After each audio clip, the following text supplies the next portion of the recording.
tired of being only 3 inches high.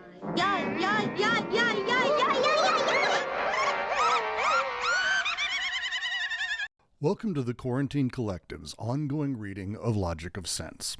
In each reading, we will be beginning, as much as possible, with the reading itself, followed by an unedited version of the discussion.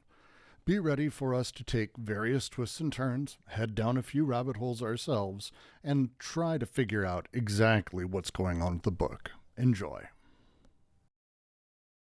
Well, I have a few words to say.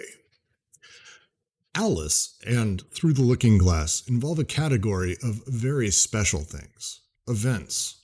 Pure events.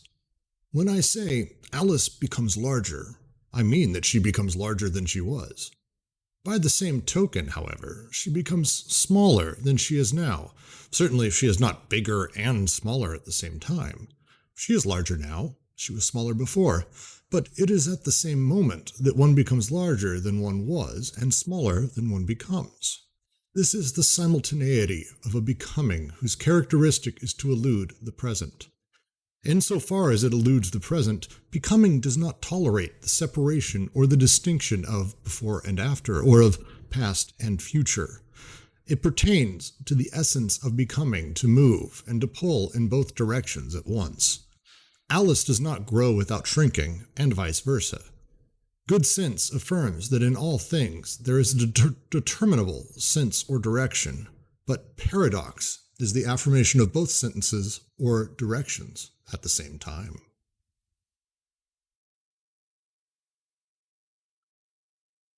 Plato invites us to distinguish between two dimensions, that of limited and measured things, of fixed qualities, permanent or temporary, which always presuppose pauses and rests, the fixing of presents and the assignation of subjects.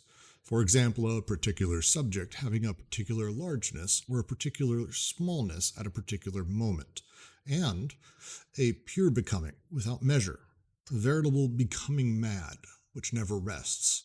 It moves in both directions at once. It always eludes the present, causing future and past, more and less, too much and not enough, to coincide in the simultaneity of a rebellious matter. Quote, "Hotter never stops where it is, but always going a point further, and the same applies to colder, whereas definite quality is something that has stopped going on and is fixed." End quote and start quote. The younger becoming older than the older becoming younger than the younger, but they can never finally become so. If they did, they would no longer be becoming, but would be so.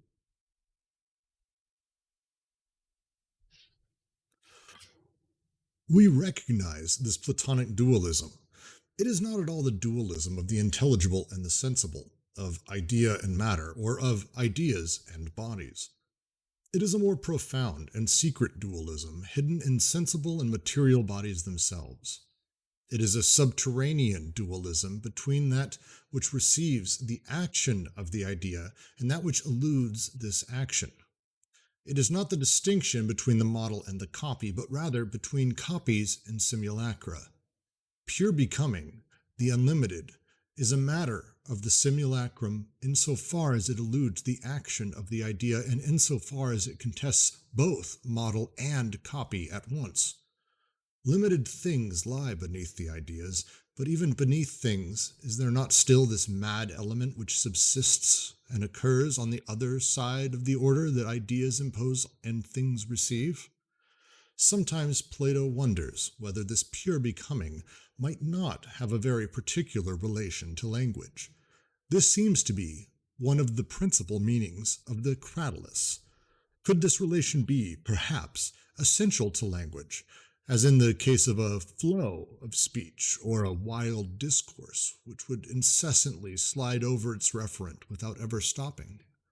Or might there not be two languages and two sorts of names, one designating the pauses and rests which receive the action of the idea, the other expressing the movements or rebel becomings? Or, further still, is it not possible that there are two distinct dimensions internal to language in general, one always concealed by the other, yet continuously coming to the aid of, or subsisting under, the other? The paradox of this pure becoming, with its capacity to elude the present, is the paradox of infinite identity. The infinite identity of both directions or senses at the same time, of future and past, of the day before and the day after, of more and less, of too much and not enough, of active and passive, of cause and effect. It is language. I'm going to reread that. The paradox of this pure becoming, with its capacity to elude the present, is the paradox of infinite identity. The infinite identity of both directions or senses at the same time, of future and past, of the day before and the day after, of more and less, of too much and not enough, of active and passive, and of cause and effect. It is language which fixes the limits, the moment, for example, at which the excess begins. But it is language as well which transcends the limits and restores them to the infinite equivalence of an unlimited being.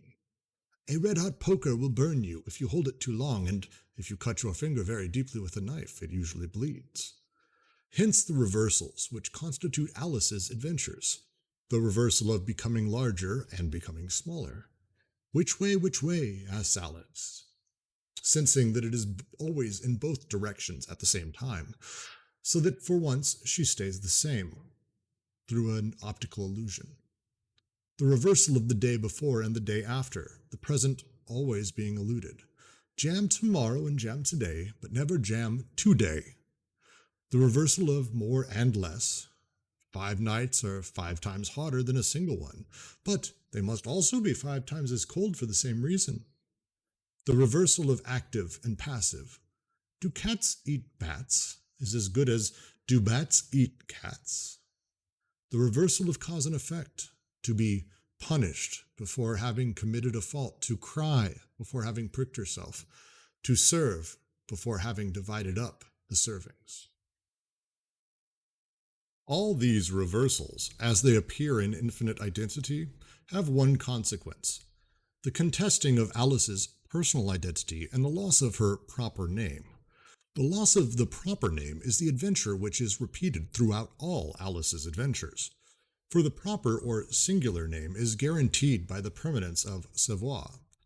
The latter is embodied in general names, designating pauses and rests, in substantives and adjectives with which the proper name maintains a constant connection. Thus the personal self requires God and the world in general.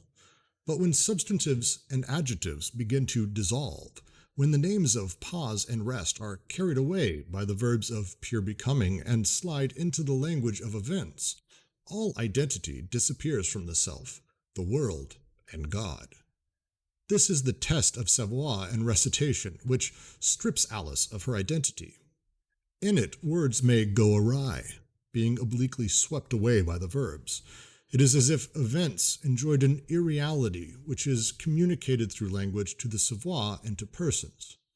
For personal uncertainty is not a doubt foreign to what is happening, but rather an objective structure of the event itself, insofar as it moves in 2 directions at once, and insofar as it fragments the subject following this double direction. Paradox is initially that which destroys good sense as the only direction, but it also that which destroys common sense as the assignation of fixed identities. Thank all of you for joining us today as the Deleuze and Guattari Quarantine Collective begins our reading of the first paragraph of Logic of Sense. It's a little bit of a different setup than we've been doing with Anti-Oedipus, which we've been doing close readings for. Instead, we spent the last week going over different concepts, different parts, different things that are happening within this. And this is going to be a very interesting, fairly dense discussion of a very short few paragraphs. All right, I have copied the PDF of the 3 pages into the chat if anyone wants to give it a download, give it a read as we sort of are talking through it.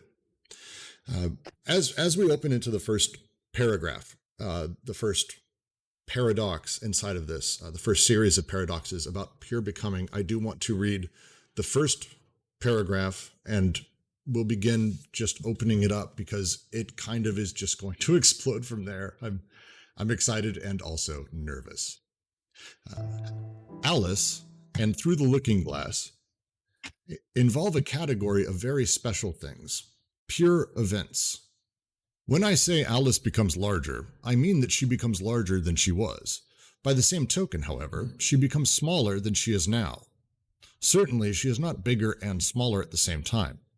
She is larger now, she was smaller before, but it is at the same moment that one becomes larger than one was and smaller than one becomes. This is the simultaneity of a becoming whose characteristic is to allude to the present. Insofar as it alludes the present, becoming does not tolerate the separation or the distinction of before and after, or of past and future. It pertains to the essence of becoming, to move and to pull in both directions at once. Alice does not grow without shrinking, and vice versa. Good sense affirms that in all things there is a determinable sense or direction, but paradox is the affirmation of both sentences or directions at the same time. There's so much for us to have discussions. Where do we want to start today, Jack? But one of the things that sticks out to me in this paragraph and during this this paradox is actually the role of identity. So, right, when I say Alice becomes larger, I mean that she becomes larger than she was. By the same token, however, she is not bigger and smaller at the same time, right? With the alluding of the present, rather, there does seem to be this way in which becoming actually not only sort of like escapes the past and the future, but actually sort of relinquishes identities, right, or fits senses of being. So one of the things I guess we'll start at the beginning. The idea where Alice is becoming bigger, the moment that they're actually discussing in this is a scene with her and the dormouse, very specific moment. And I'll just read through it from the text itself. Just at this moment, Alice felt a very curious sensation which puzzled her a good deal until she made out what it was. She was beginning to grow larger again, and she thought at first she would get up and leave the court, but on second thought she decided to remain where she was as long as there was room for her. The nature of a lot of the words inside of Lewis Carroll's writings, as we discussed last week, is he plays with things that we take somewhat for granted. It's a lot of sort of language humor is based inside of it. The idea of getting bigger, though, is the thing that is being focused on specifically here, because at any moment, I'm going to just say what I was talking about last night, Jack. At any moment, if we say that someone is getting bigger or someone is growing or getting smaller or any of the other ways that they talk about in this section, the reality is they're not at that moment. If we take a snapshot of any person, they're not necessarily growing. They are the size that they are. In order to say someone is growing, we have to be able to look at the size that they're probably going to be or about to be, as well as the size that they just were. And those things have to exist and coexist in the same thought, the same word, and the same moment. And this is the thing that he's bringing up here is the idea of good sense, which he brings up in empiricism and subjectivity. The idea of good sense, the broad sort of accepted truth, the way that things are, the truth that we're all able to ascertain. Good sense affirms that in all things there is a determinable sense or direction, but within the word becoming there isn't necessarily. We have generally a sense of direction, but in that moment it's not. Would anyone like to expand on this? We spent a lot of time discussing this, and there's a lot going on here. If anyone wants to jump in. Okay, so something that ought to be recognized here is that I think that Deleuze is reminded of Plato and his argument about the big and the small that are kind of disconnected. So Plato says, and I think this growing larger and growing smaller is like more a commentary on Plato than it is a commentary on Lewis Carroll, because I think Deleuze is reminded of this problem in Plato by what's happening to Alice.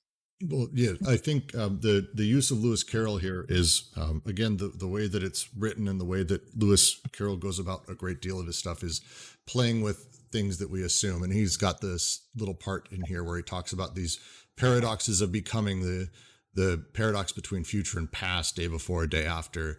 The Can I have jam today? No, you can have jam tomorrow. You could have jam yesterday, but never. We're never allowed to have jam today. Well, surely at some point I can have jam today. No, no, no.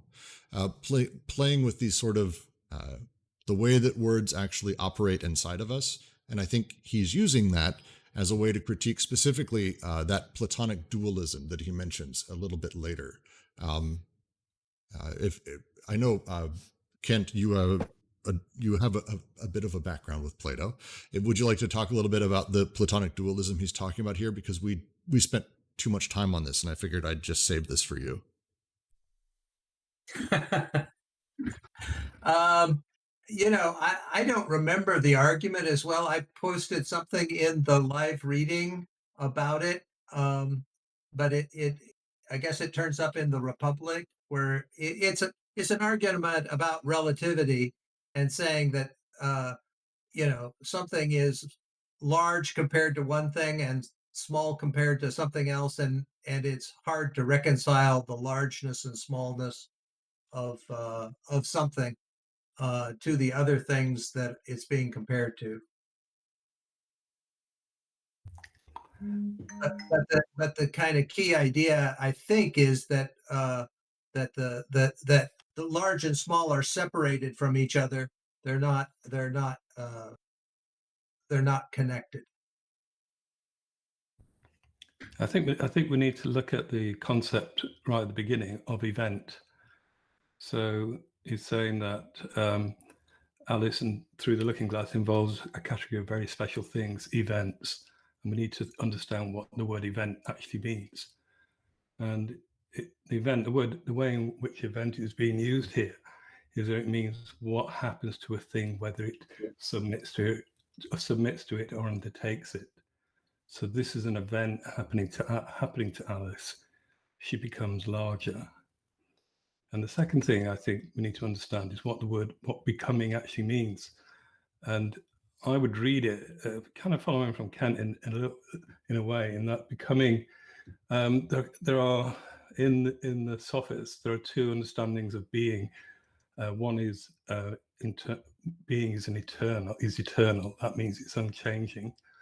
But being, then the other understanding is being becomes into something. And the word for that, the Greek word, is genesis, so it changes. So in this idea, there is an idea of change within that phrase, Alice becomes larger, there is change. And I think one of the ideas here is that the Platonic idea is that when we say something about something, it's a kind of fixed, it's unchanging, it's kind of a certainty. But in this thinking in this paragraph, it's not to do with the present, i.e. that it would be large in the present, but it's becoming larger, and so it's kind of the past and the present are united within this. Yeah, I think you're spot on in that one, right? So with the illusion of the past, you have the past, or of the present, you have the past and the future, like you were saying. It's like they're united, but because we don't have the present to give a fit sense of being, right, we have an unlimited aspect here, right? So it's not even the past and the future as we usually think about it. Yeah, and he also says that good sense affirms that they're all things, there's a determinal sense or direction. So obviously this book is the logic of sense. The logic of sense determines that there's just one thing. It just, the thing goes in one direction. But the paradox is that one thing can have two directions. And the way that happens is if you work outside of a kind of Platonic idea that something is fixed. fits, then there's a teleological element, like you're saying, right? So with good sense, it moves towards something, right? But with becoming, we don't even seem to have, as we keep going, I think he builds this out, we don't even have limits in those both directions, it seems. Yeah, the way I'd approach this would be you need to analyze the later on, earlier on in the paragraph. So he then goes, so he says she's not big and small at the same time. What is not being said is that she's not bigger and smaller at the same time, at the same moment. So again, it's an idea of change is happening within that statement. So she's larger now, she's smaller before. So that is an expression of something that can be two things at once. Larger now, smaller before. So there's an idea of what was previous, so the kind of temporal idea within that. At the same moment, again, it's a reference to temporality. The one becomes larger than one was that one was, and smaller than one becomes. So again, it's the moment that the one becomes larger than one was, and was smaller than one was, and smaller than one becomes. So there's using this idea of becoming the things that come into being.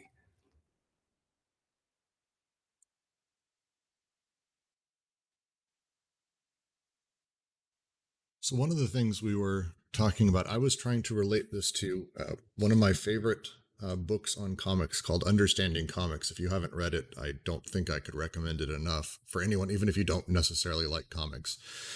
But it goes a great deal into how the panels of a comic work and the way that we perceive such things, as an example. And I was trying to communicate how I think he's talking about this, where he's going, the nature of this is not necessarily that in any single moment, she's obviously not, as he says, both bigger and smaller at once, that it's a matter of us understanding that there is change imminent, that change is happening, even though there is, like, in that slice of time, in the now, the present, things aren't necessarily happening. So the example I was using, I posted these images a few times yesterday, but it's this would be, for example, if I were to just have a picture, I posted it in the chat, it's just an image of Alice at the size she is. This is actually Alice becoming bigger. Now, this would be a terrible way to sort of relate this because it's obvious that she's not changing. But the way that it might be shown in a comic would be, oh, this is her getting bigger. Literally, I have her in the same size in one of those panels. But the nature of becoming, because of how we describe it and how we talk about it, is the immanence within temporality. And that in order for us to have that sort of understanding, we have to understand where a thing was and where a thing's going and be able to talk about it within a single moment. And that's the paradox between the whole thing, is how I understood this first paragraph and this first paradox. And feel free to critique the shit out of it, but that's kind of my quick grasp of it.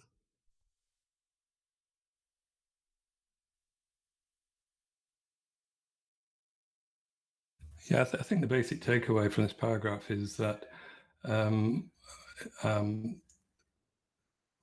can be one thing can be two things at the same time.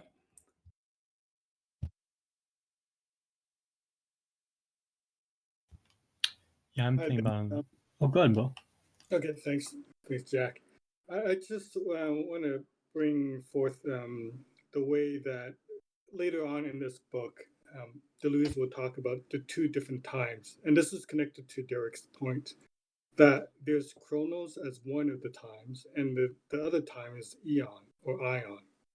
And so chronos is very much a time which we presently know it, or most of us know it as the common sense or the good sense, where time is unidirectional.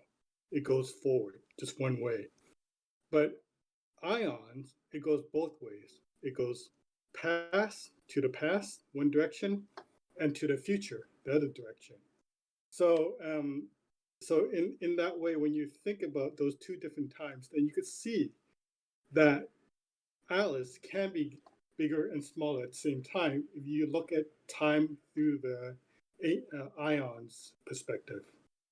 And that's where event lies. Event as a becoming according to Deleuze, I think, lies in the time of ions, not in the time of chronos.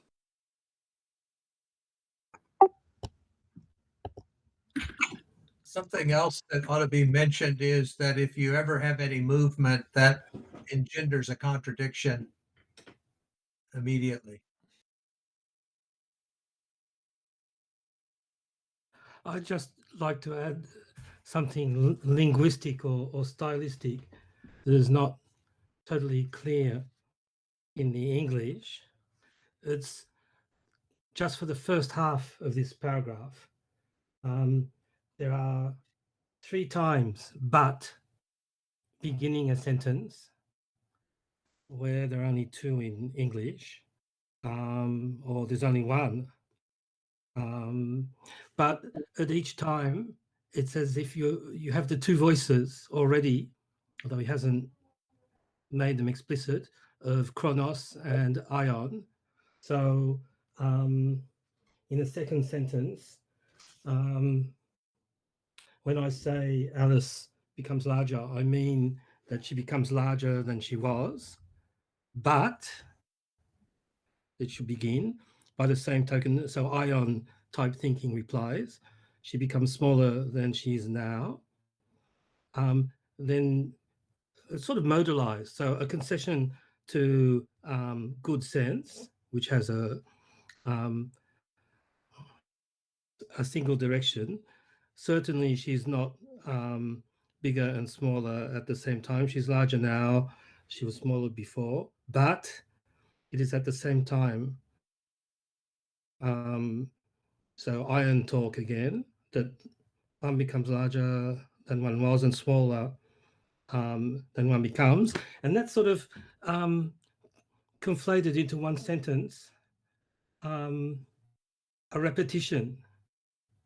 So it's in French, it says, of course, it's not in the same time, at the same time that she's bigger and smaller, but it's at the same time that she becomes that.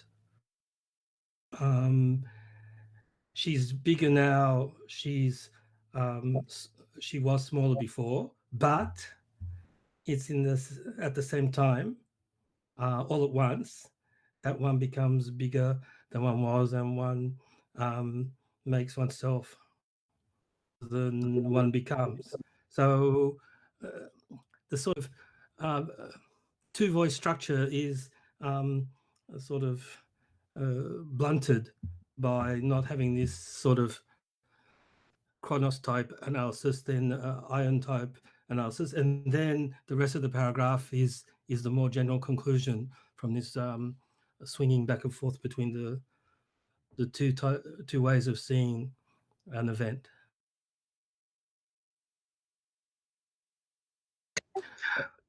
Does this, sorry, I'm new to this kind of chat setup. Am I actually audible at this point to the group? Yes, we can hear you fine. Okay, cool. I have to hold this button down, I guess, to speak. I'm finally learning this. I'd like to throw out some ideas. I think what Deleuze is getting at is this sort of becoming, or this sort of radical mixture of bodies, where there's like pure underlying seething forces that precedes the idea, the Platonic idea, or precedes our sort of reifications or our conceptual categories or anything along these lines. And I think what he's trying to suggest is that there's a kind of language sense and a kind of maybe thinking as well that sort of expresses this, and that this underlying sort of seething like confluence of forces, sort of this pure becoming, has some presence in how we understand the world.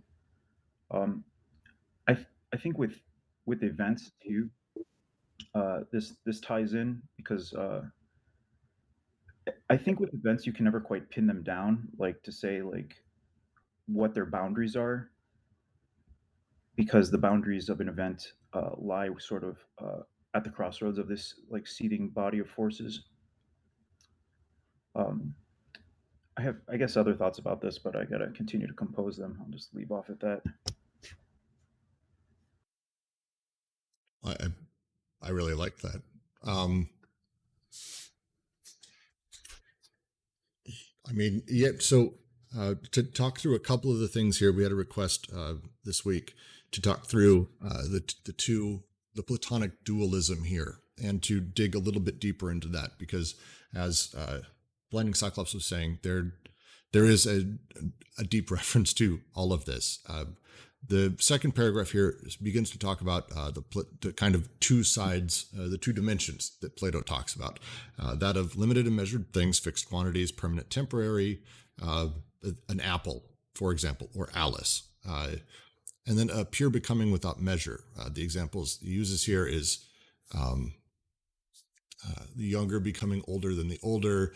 Hotter never stops. Hotter is just a consistent direction that temperature is going. Things are not always becoming hotter, but hotter is not a place where it's getting hotter until it's 80 degrees isn't really how that works. Hotter is just the natural state of getting hotter. The part sorry, if anyone, was I interrupting someone? All right. The paragraph after this, and it's where I think, correct me if I'm wrong on this, Blinding Cyclops. The next paragraph is where you're talking about this sort of the seething underneath layer, the subterranean dualism, where at once it's not the distinction between the model and the copy, but between copies and simulacra. The pure becoming, the unlimited, is the matter of the simulacrum insofar as it eludes the action of the idea. It contests both model and copy at once. It is that sort of, if we have model and we have copy, it's that third thing that sort of subsumes both and gives directionality to this. We were having a debate about this quite a bit last night, about what simulacra means in this case, because I couldn't find a great deal else about that. Terrence, I know you have significantly larger background in a lot of this Deleuze stuff. Thoughts?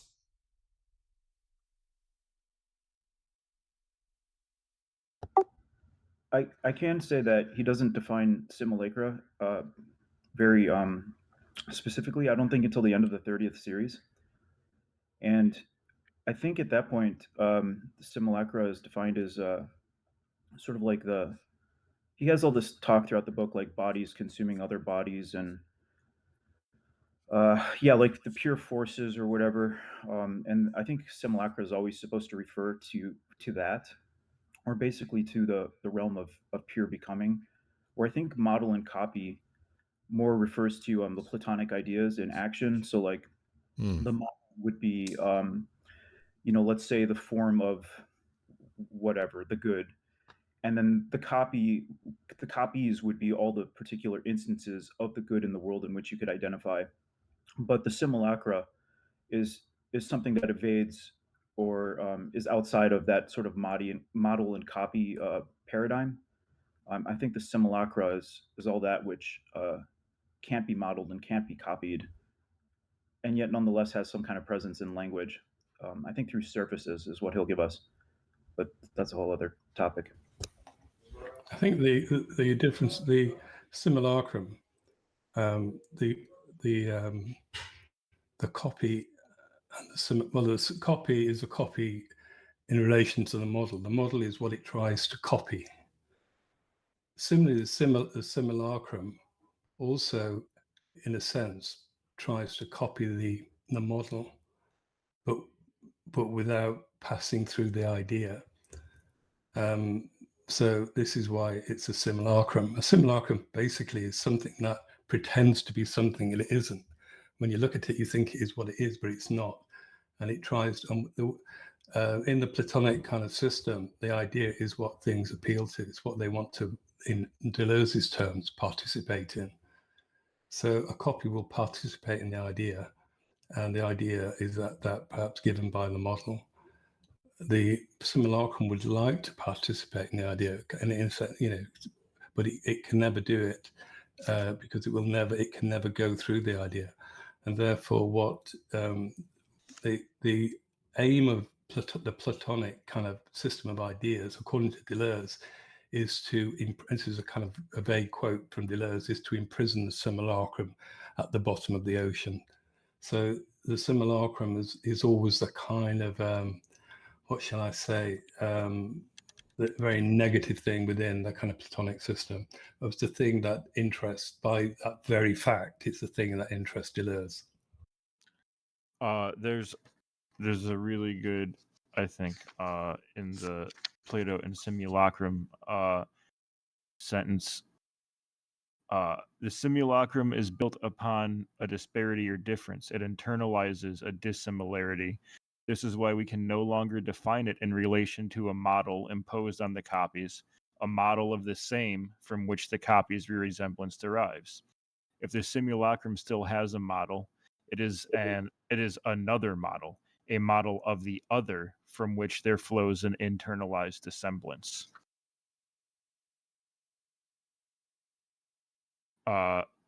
So yeah, like Terrence was saying, like the simulacrum is what eludes the action or the influence of the idea that is within the copy. It's difference instead of similarity.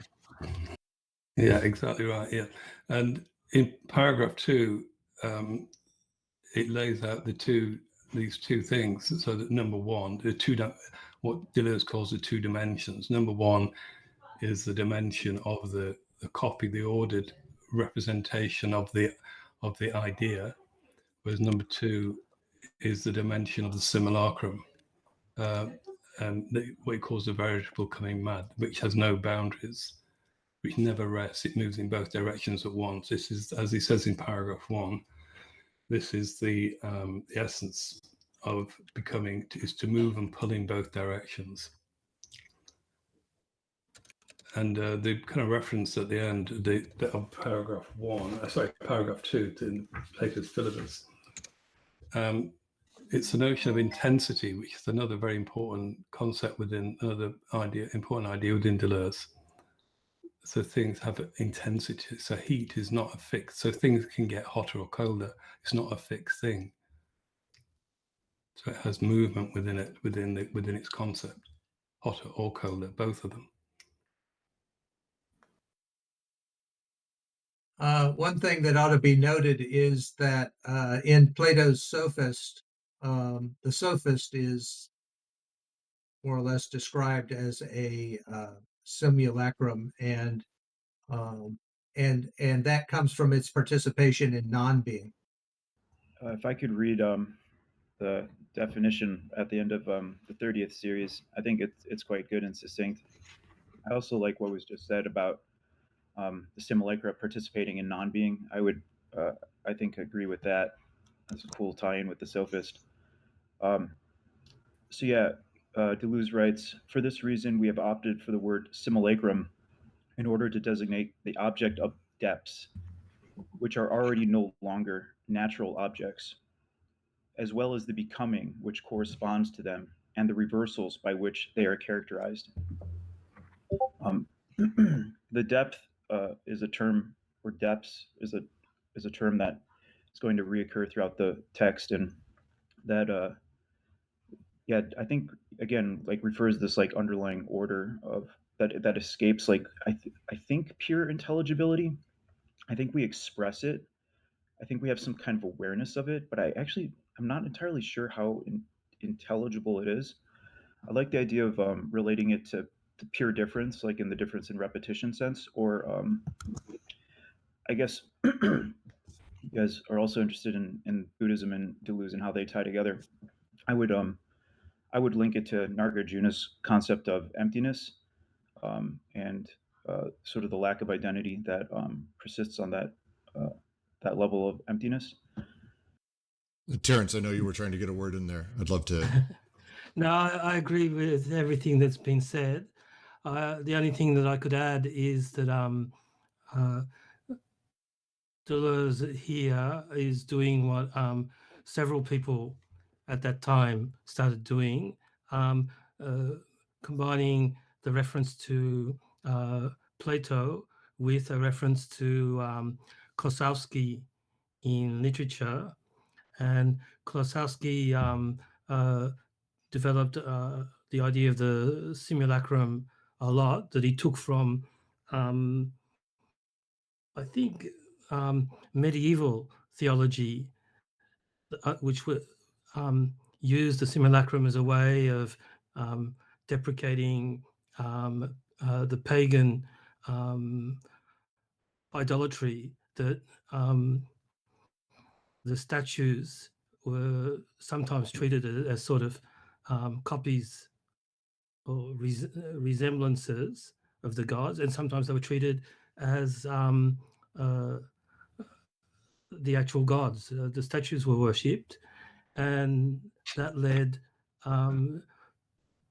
Klosowski to draw this idea that if you take away the Christian overlay, the copy is in representation, and the simulacrum sort of seems like, from an outside point of view, that it should be regarded as a copy, but it's regarded as something that sort of holds in itself. So I think that's a source later of the idea of aseity, and the language of the simulacrum was used by Foucault, was used by Lyotard a lot around this period. Baudrillard probably was, who was into different things, was probably at least a little influenced by that discussion. And then I think after 4 or 5 years of banding it around as the go-to concept to get outside of representation, it was abandoned because there's this idea of similitude that is within the word. So it was linked to the idea of multiplicity, in the sense that we're composed of, from Klosowski's point of view, of multiple simulacra, and there's no I. But finally, they kept the idea, but changed the vocabulary because it was potentially misleading. I think it's important to remember that simulacrum is a Latin term, so it does come out of the Scholastics, and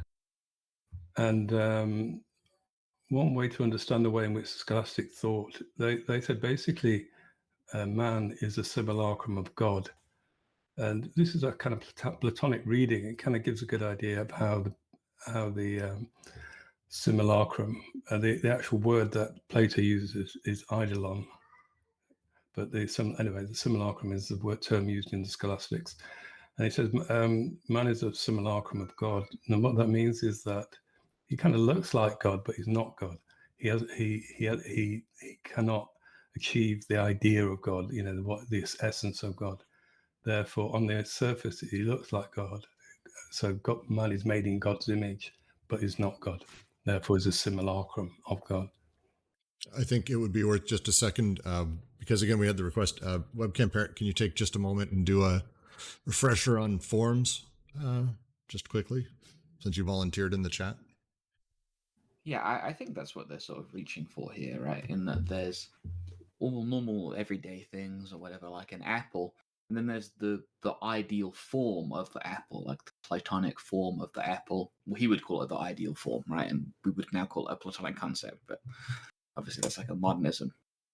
And the what the Platonic apple is, the ideal form of the apple, is that all other apples participate in this apple just as an aspect of its being, right? They just merely participate within like what it is in an essence. And so it would be wrong to call a normal apple, right? Like a normal apple isn't like the embodiment of what an apple is. It just represents, it's participating in this act of being an apple, right? But it's not appleness. And so it would be wrong to call this thing a copy, right? It's not a copy of the ideal form. It's just like a shadow of the ideal form. And he thought, he kind of related this to the idea of you can envision the perfect circle, right? Mathematically, we understand the perfect circle, but you've never seen one. There are no perfect circles in nature. You can't witness a perfect circle. It's merely participating in this notion of the perfect circle.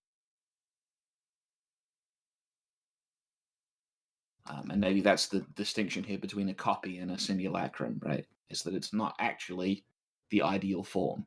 It just seems like reminiscent of it, that it is a thing unto itself now because of these imperfections. I think difference between a copy and this, I'm just trying to think. A copy appeals to, as you said, it appeals to the idea, whereas the simulacrum appears like it goes through the same process, but without doing so. So, and as an example I tried to give before was about man. Kind of, if man is made in God's image, then he might, on some thinking, appear like God, but he's obviously completely deficient in that sense. So a simulacrum is something that appears to be like what it appears as, but isn't. And just going back to, so this is the problem with the sophist. The sophist appears like a philosopher, but isn't. So the sophist is in that sense a simulacrum of the philosopher. And that's the whole aim of the sophist dialogue, is to define what a sophist actually is, because they had no means of defining the sophist at that point.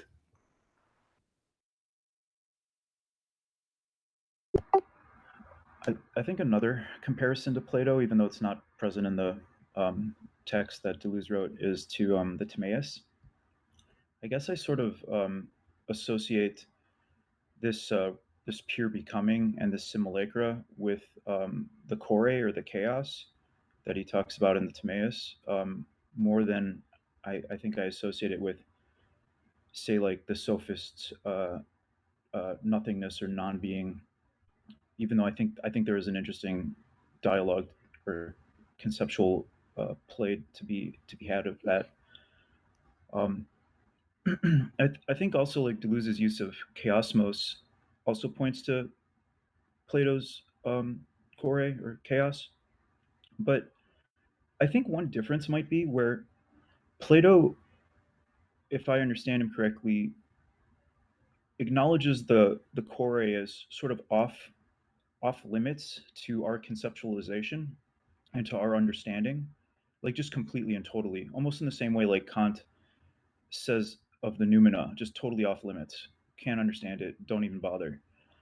I feel like Deleuze is tempted by that chaos, and wants to acknowledge its presence uh, in our existence or in our reality. Though even reality is kind of a funny word to evoke here. I don't know. I have random thoughts about this, but anyways, I would just throw out that comparison as well to Plato's works. Yeah, to the Sophist, or sorry, to the Timaeus and to the chore. Wouldn't this also be related to in that final sentence there, where he says in that paragraph, when he says, "Is it not possible that there are two distinct dimensions internal to language in general, one always concealed by the other, yet continuously coming to the aid of or subsisting under the other?" It's been referenced a bunch of times in other sessions. I don't remember the exact name of it, but it's one of Carroll's other works where it's a short exchange between, I want to say, is it Achilles and the Tortoise, or one of those, where he's talking about his list of logical suppositions, and then every time he gets to the end of the list and he's saying, okay, now do you agree with my suppositions? And he's saying, right, but there's yet another supposition that's like subterranean beneath that, which is that I have to accept all of the previous suppositions, right? So let's make a new list. And they keep kind of making lists, and the point, by the end of the parable, they've been there for hundreds of years and the list is never finished because they have to keep adding entries that now include all the previous entries in order to be considered valid. And there's just something here that I feel is being set up with the idea of an aspect of language and of thought that is taken for granted in the sense that it's like the ground for thought. It's the way that sense, as this book is titled, is able to be communicated, but is not, because we are used to speaking and thinking in particular ways, we kind of assume that it's happening in this transcendental or like empty way, that we can just observe something is bigger, something is smaller, something is this state. And whether in language or in like being itself, that there's always this there's always a ground, I guess, is what I'm saying. There's always some form of ground within which things are happening. And maybe for a thinker of difference like Deleuze, I'm thinking I have this paper on my mind, but there's a field of difference. That's one way of looking at it. And then there's different ideas of singularities, with the Simondon stuff that we've been reading. There's another idea of like how it's germinated, but just that there has to be a ground, I guess, is what I'm getting at. Yeah, I think the reference to language is a good one. I think because the second half of that, the third paragraph, he draws attention to language. So he's talking about pure becoming. I think that can go in two directions. And he says sometimes Plato wonders whether this pure becoming might not have a peculiar reference to language. And he could this relation be perhaps essential to language, and as in the case of a flow or of speech or a wild discourse, which would incessantly slide over its referent without ever stopping. So there's a sense of that kind of I thought is just kind of describing a way of discoursing or talking, which is kind of untamed, and it's kind of going beyond its kind of boundaries. Because I think that the original statement that Alice becomes larger, we would naturally read it as a complete in itself, in a sense disregarding the become, because it would say it would seem to be an accomplished fact. Alice becomes larger. But obviously what Deleuze is drawing attention to is the notion of becoming, in that it's a continuous thing, and it can be and it doesn't reside in the present.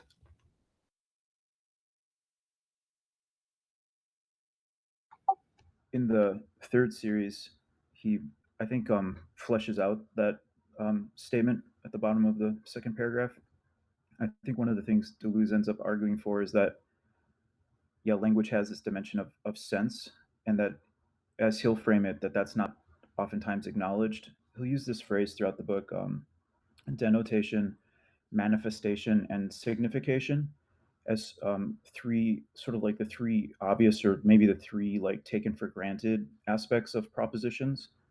And I think that translates to something like: denotation refers to the state of affairs, manifestation refers to like desires and beliefs, and signification, I think, refers to like logical operations, maybe Platonic operations, where Deleuze wants to argue that there's a fourth way in which propositions function, or a fourth thing that propositions capture, which is this thing called sense, or the time of aeon and events within aeon, in verbs, stuff like this. So yeah, I think that line at the end of the second paragraph is pointing to Deleuze sort of taking this stance, like arguing for sense, and sense embodied in certain kinds of propositions. So do you mean the third paragraph? Go ahead, Derek. No, sorry. So I was just asking, I just confirmed whether it was the second paragraph or the third paragraph. Third, I think he's talking about. It's the second paragraph Yes. on the page. So. Thanks. Yeah. So I was just thinking of the argumentative structure. For me, Deleuze considers the idea of growing larger, which is change. And then he says there's becoming, which is not the same as change, because change is just sort of rearranging things and getting a different distribution of quantities. But growing bigger is change, but growing larger than one was and smaller than one will be is something else that's inside change. And then he looks around in the history of philosophy in the past to see is anything like that. And he sees the idea of the model and the copy and the simulacrum. And he, in fact, takes the simulacrum out of its ordinary use to say this, if you see it as breaking outside of the representational model and the participational model of model and copy, it's a potential concept where, once again, there's something that's not inscribed in the heights in the idea and not inscribed in the depths of forces and the mixture of bodies, and it can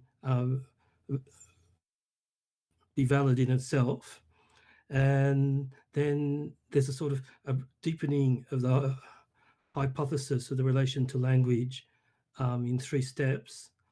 Plato seems to suggest that there might be a peculiar relation to language, so a different language or use of language. There's the flow or the wild discourse, so it's like reason and madness in Foucault, but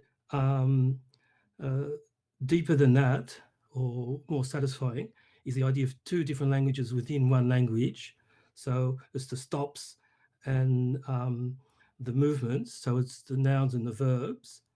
And then even more satisfying is 2 distinct dimensions internal to language in general. So even in one language, in all the terms, there will be a stop aspect, even to a verb, and there will be a flow aspect, even to a noun. So the becomings wouldn't be automatically marked by a different language or a different grammatical category. They're something that are always there, only covered over. It says concealed, but I wrote covered over. I think that must be it in French. So it's a sort of a Heideggerian phrase. So anyhow, for me, that's the argumentative structure up to there. And after, as I didn't see who spoke, it will take on its other name as sense, or its other dimension as sense. Yeah, I think in that paragraph, this use of language, I think it's suggesting a structure of language that mirrors the copy simulacrum model. So he's saying that, as you referred to, Terence, he says, first, might not be 2 languages and 2 sorts of names. But then it says, or further still, is it not possible there are 2 distinct dimensions internal to language, one always concealed by the other? So this notion of concealment and kind of something covering over something is a kind of in the realm, I would say, of kind of the Platonic kind of copy simulacrum kind of dimension. But he also says continues to come to the aid of or subsisting under, and then the other question mark. And the other is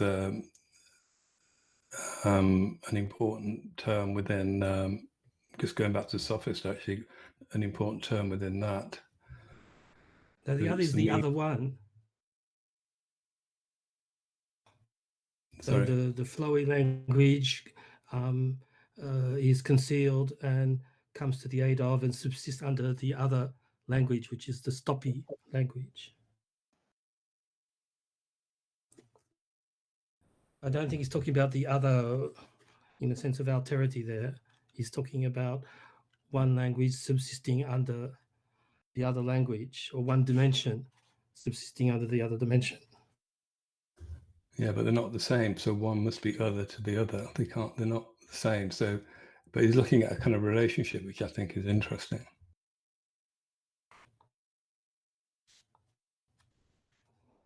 So the language of flows would be a dimension underlying all the language of stops and fixities and of ideas and copies.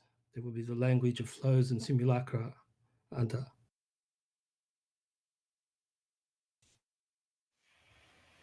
Yeah, that's how I'm thinking about too, is that to discuss being or to give like identities or call things by like a noun or an adjective,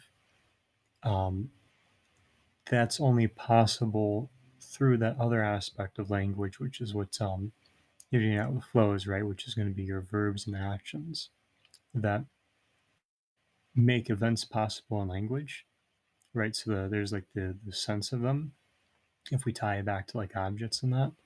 But I also think there's a way in which like language itself is going through a kind of changing in this manner too, because there's, right, I can talk about Brooks in a stacked sense just by invoking the word Brooks. But when I say Brooks is, I don't know, robbing a bank, I'm changing the entire character of Brooks in that statement, right? I'm creating an event in language, but also a kind of speech act, right? And then in the other sense, there's a question of what I'm referring to in terms of things, yeah.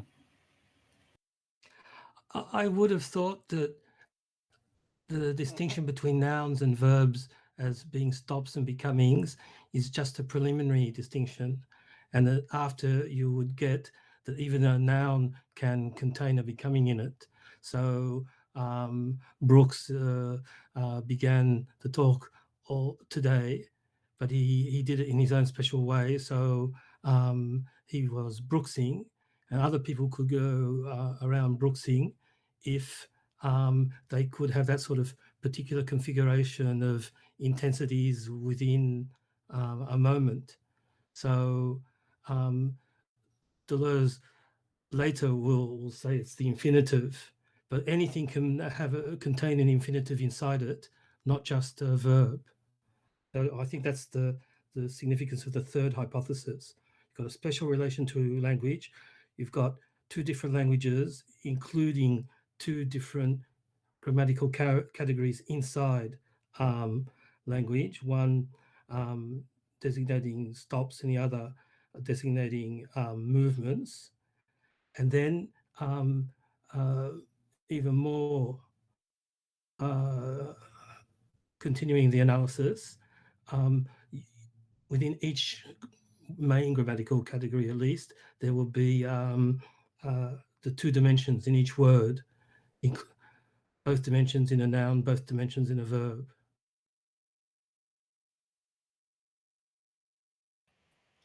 Yeah, I think I agree with what you're saying, because to talk about Brooks, we have to have something that makes Brooks possible, yeah? Right, some event that's creating Brooks, but in the sense that Brooks isn't, the identity of Brooks isn't really fixed in that event, right? Because it's staying in both directions at once, just like we see in Alice in that last paragraph where she wonders if she's Mabel and all those other people, right? So I do agree with you that the noun would have that, but this would mean that we're once again, to get that noun, we do have that potential, but we still need that aspect of motion. I think in Proust and Signs, he'll get into this idea a little bit more and talk about like perspectivism and viewpoints, and that like the thing that is Brooks is the thing that is experiencing the world in the way that Brooks is experiencing it, and that without sort of like aesthetics and art, that world that is experienced by Brooks would never be able to be produced or expressed into the like the world everyone else lives in. So I think it's somebody was talking about the ship of Theseus earlier, and I think that's a really good point, is like we're talking about stuff that's like spontaneous and novel and always becoming. So like there isn't a concrete unchanging underlying substratic Alice. There's the experiences Alice is experiencing that create the viewpoint from which Alice will experience the next experience. Well, there is the unity of the event becoming, right? It ties the two directions together. The question I have on my mind right now is, for the logic of sense, would all nouns be like reifications of verb-like processes, reified by the action of an idea? Is that an implication right now, or does anyone else get that? I think the implication is you can de-reify nouns, that on a certain analysis, from a certain perspective, nouns are sort of congealed becomings, and verbs are becomings in a purer state. So nouns are at that level, or from that point of view, will be reified. But on the hypothesis of two dimensions, everywhere in language, nouns are not necessarily reifications, and verbs could be just as reified if you treated them the wrong way. Though I think he's opening up, maybe you're right to say, from the point of view of good sense, nouns are far more reified than verbs, but he's opening up the idea that there is sort of, from the nature of language itself, non-reified dimension to nouns as well. Yeah, it's almost like by, I don't know, I'm just kind of on a limb here, but by thinking through the function of a verb within a proposition, and by thinking that through, we realize maybe the verbness or the verb likeness of all aspects of the proposition, something like that. I'm not sure exactly where I'm going with that.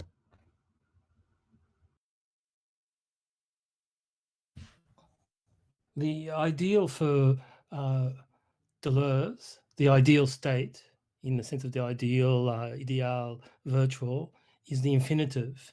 A verb in a proposition is conjugated, so it's sort of localized in space and time, and an infinitive is on the virtual plane, or the plane of the simulacra or of ion, but an infinitive can be closed, enclosed in anything.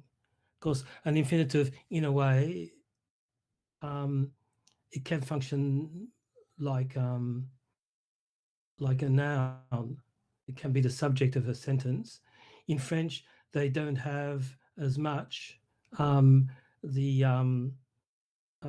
gerundive, or the gerund, the verbal noun that we can use all the time in English.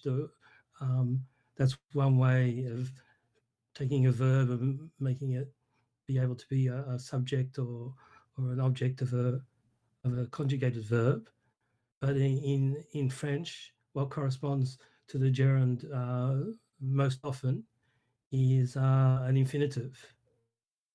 So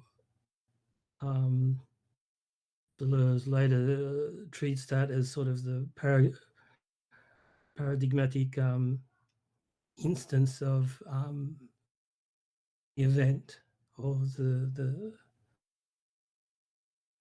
vocabulary that can indicate it, an event, the best. That's interesting. If I'm not sure I have my grammar correct, but isn't in English the infinitive of, let's say, being would be to be? Is that right? That's the infinitive form in English? Yes. So you can say to be is complicated, or being is complicated. But in French, you're more or less obliged to say to be. The gerund is in ing is usually bound. It's before, it's after in. So in being, I affirm my singularities or something. So you don't really get the ing form in a pure state, but in English we can do it. So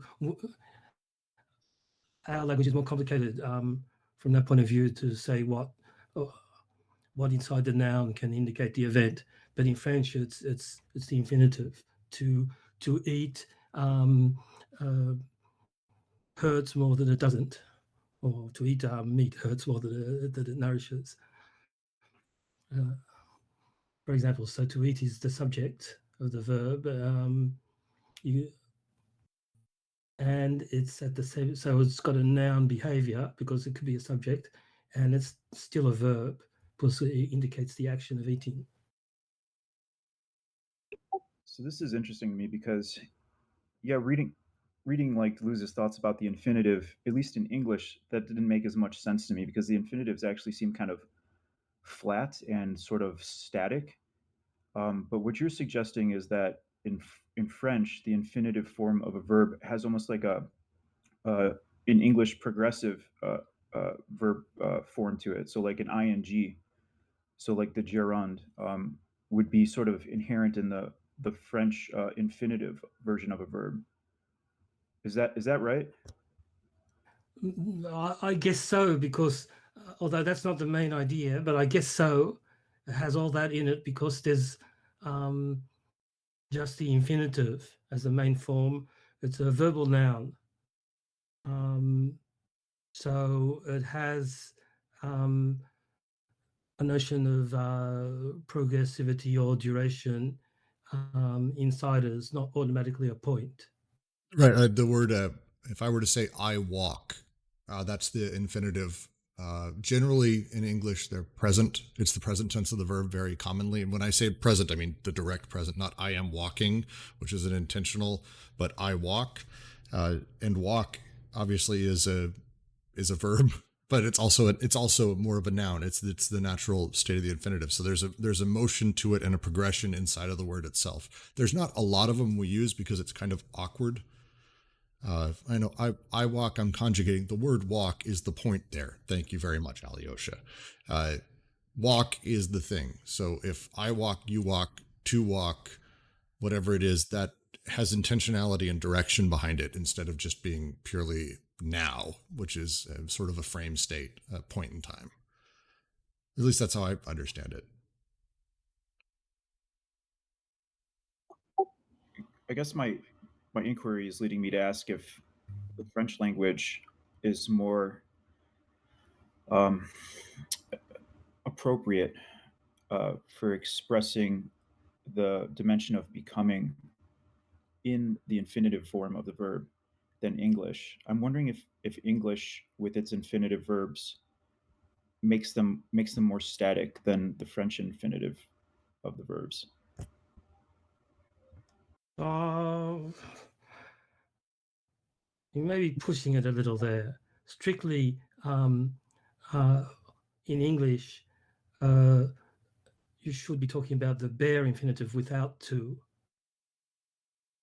That will be the unmarked form outside a space-time reference system. And that would correspond to the infinitive in French.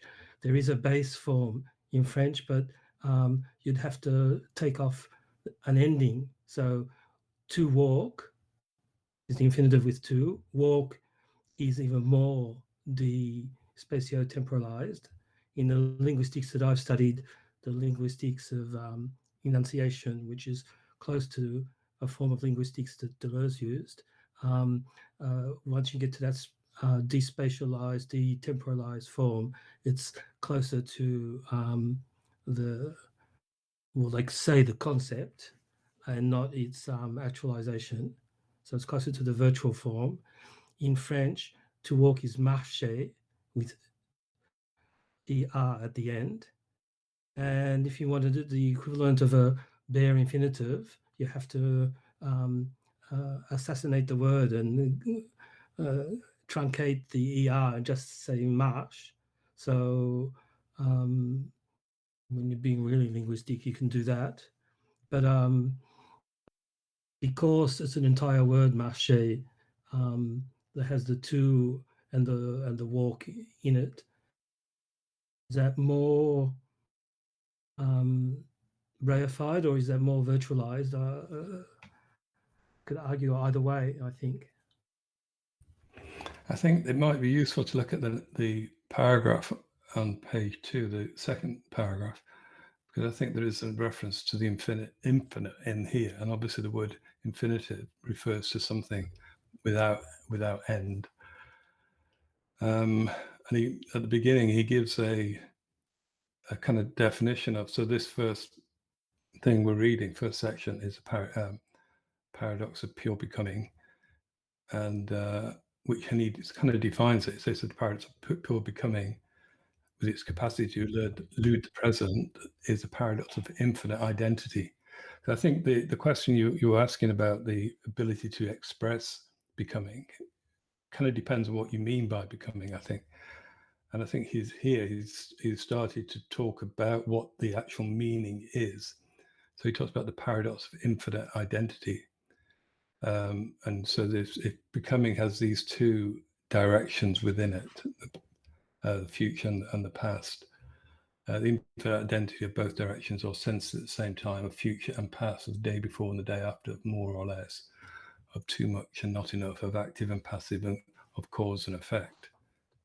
I think the difficult thing is because it's such a short paradox, like Brooks said, there's quite a lot to pack, but also as the book unfolds, from my sense of it, because I haven't read the whole book, but from my sense reading about it, is that he's going to start the idea of some of the ideas we're getting at seems to me to be hinting at the concept of sense that is the whole purpose of the book. So when we're saying, okay, well, how does an infinitive do this, and why do nouns do this, and how do they still have meaning even if they're reified, and vice versa? Like, all these things are going to be couched in terms of his reading of Frege and the idea of how do different propositions make meaning for us, and how do they communicate anything at all. And my sense, again, from not being an expert, is that this idea of sense being something that kind of like roams about, that isn't, it's not something that you can pin down. It's not even linked to intention, because even accidentally composed statements by someone jumping on a keyboard can have sense. That there's an aspect of language, of all language, that is not tied to just the typical ideas of denotation, reference, and these kinds of things. And I guess that was, again, I'm only bringing this up here because it seems like we kind of gotten stuck on this idea of particular grammatical functions, but all of it, in my mind, should be serving towards this idea of whatever forms of language we're speaking about. There's kind of been classical ways of analyzing them, and from analytical perspectives and linguistic perspectives, saying this is how meaning is expressed in this form, in this form, in this form.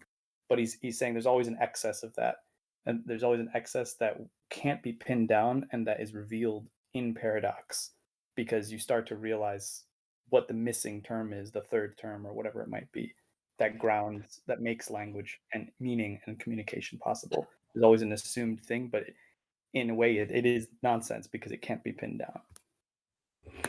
I think the essential idea is in a paradox, obviously, is that it can have two meanings. One thing can have two meanings, and he's playing on this idea of duality. So he says in the previous paragraphs, the one we just started to read, he says, he asks, are there two languages? And then he kind of goes on to kind of characterize the relationship between the two, in that one might kind of keep the other in check in some way and conceal. One might be concealed by the other, and yet continue to come to the aid of or subsisting on the other. And then in this following paragraph, after that first sentence, he then gives another dual understanding of language. He says language fixes the limits. So the moment, for example, at which the excess begins. So it says this is the point at which things, the limit of something. But language as well, it transcends the limits. It stores them to the infinite equivalence from limited becoming.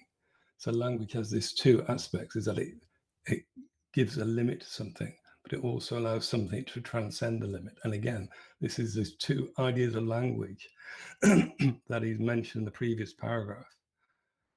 And then he gives these, which I don't know, but I take it from Lewis Carroll. So in these two sentences, we get these two things happening at once. A red hot poker will burn you if you hold it too long. And if you cut your finger very deep with a knife, it usually bleeds. So there's obviously a kind of paradox within this, is that red hot poker will burn you. Will it burn you? It doesn't matter how long you hold it, it will burn you. But it says if you hold it too long. And he says if you cut your finger, it will bleed. It usually bleeds. But then he says you cut your finger very deeply. So it's kind of this paradoxical use of language, these two kind of ideas within it. And those are, they're actually from Alice. It's her talking about things she's very certain of that she needs to keep in mind as she's trying to sort of maintain her attachment to the world above as she's fallen through.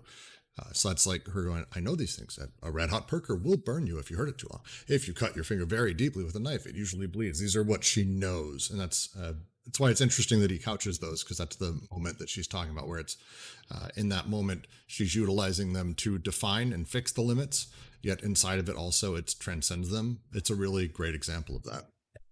Yeah, I think Deleuze talks about the excess begins. So language defines the moment with the excess begins. And so this notion of cutting your finger very deeply is like an excess within that statement, because all you need to say, if you cut your finger with a knife, it bleeds. But the excess is very deeply. And similarly with in a sense with the red hot poker, if you hold it too long, that's an excess. That is an excess. That's beyond the limit of language is reached when it says the red hot poker will burn you if you hold it. But too long is just an excess. You'd also have the excess of bleeding, right? Where the blood's actually leaving the wound, or the excess of the wound trying to close itself. Yeah. I think one of the things Deleuze is trying to do is trying to kind of vocal. I'm trying to think of the right way of saying it, but express this notion of becoming, because the language is very difficult in our kind of understanding of language, the way we use it. It's very difficult to express this notion of becoming naturally. It's a thing we would read a statement like Alice becomes larger as a static finished thing, but he's emphasizing this becoming, this before and after, a kind of constant and the infinite aspect of it. And I think this struggle with kind of a struggle, this kind of really trying to pull out this thinking, and he's obviously using Lewis Carroll as a very good as a model for that.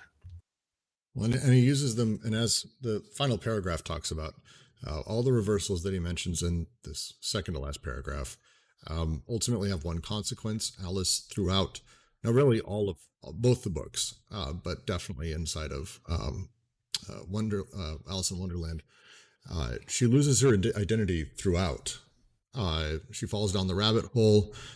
First thing is she tests her knowledge of whether or not she's still Alice or if she's become someone else.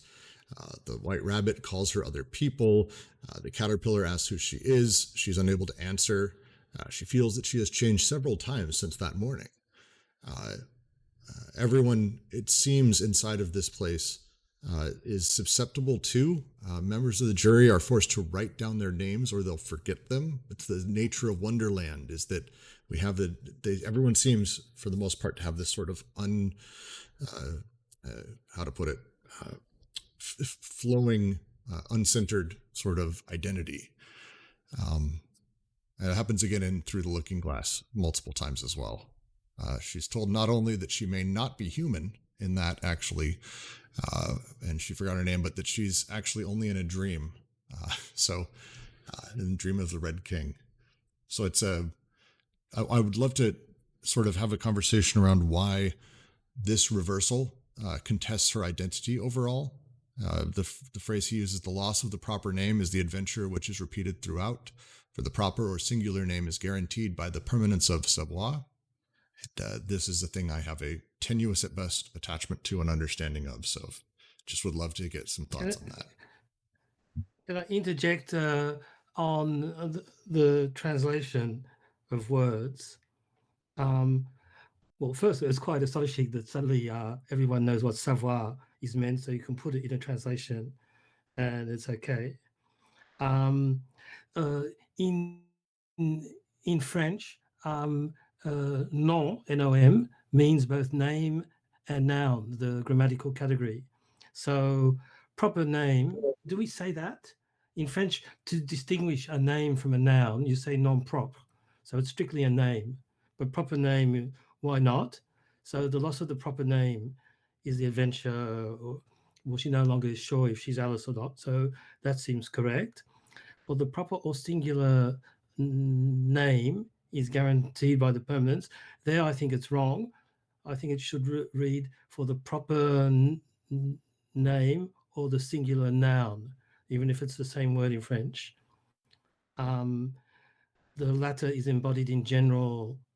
There aren't general names, they're general nouns, designating pauses and rests. That's the thing we said, the noun on the first reading is reified and reifying, so it designates the pauses and the rests.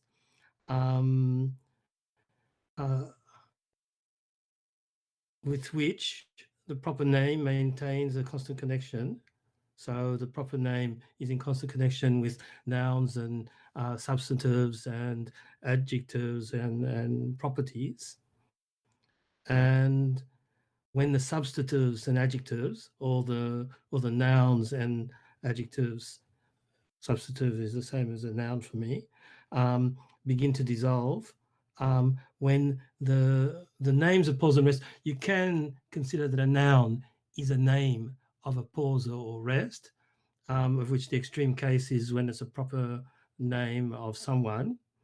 But I would insist that at least we have a thought that name is also noun.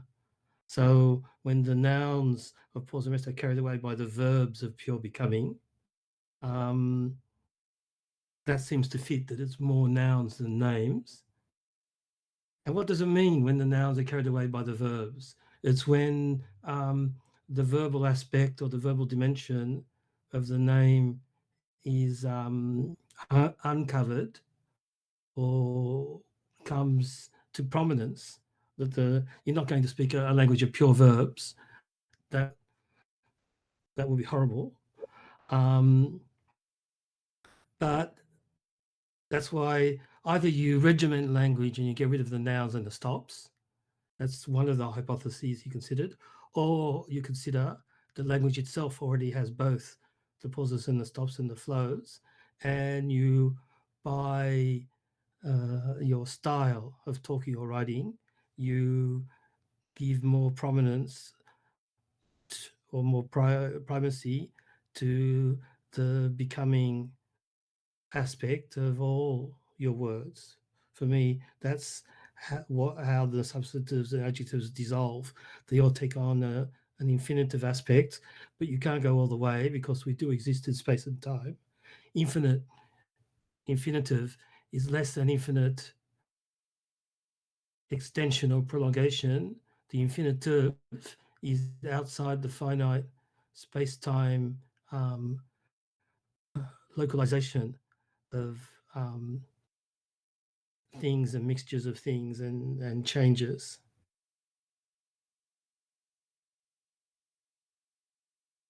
Does that make it more plausible? Actually, I'm convinced. No, that, I mean, I edited the PDF that I shared with everyone to change it, because I think You put nouns in, did you? I put proper name and singular noun. Yes. So I saved that. Yes. So Good. It's always fun to edit because I'm sure I have that right and I've earned it for no reason whatsoever. But so okay. So the idea here then is that we have her proper name, which is Alice, And then we also have the singular noun, which is various things, singular points, copies of things.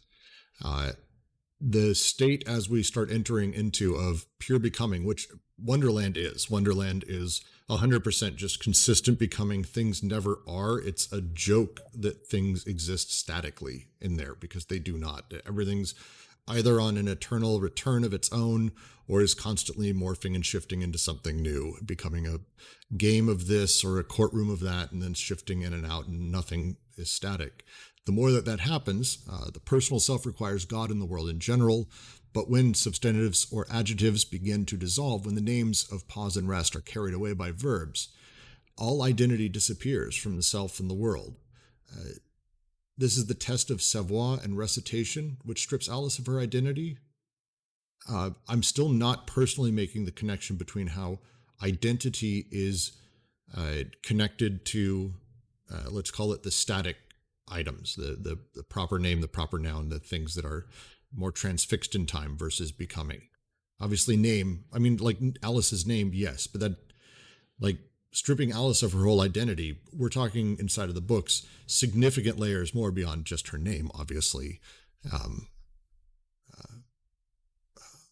How does it say in Through the Looking Glass? Now, Kitty, let's consider who it was that dreamed it all. See, Kitty, it must have been either me or the Red King. He was part of my dream, of course, but was I a part of his? Like, we're talking about a total breakdown in her understanding of, like, generalized identity and existence. So how do those match up? How does this last paragraph sort of push that?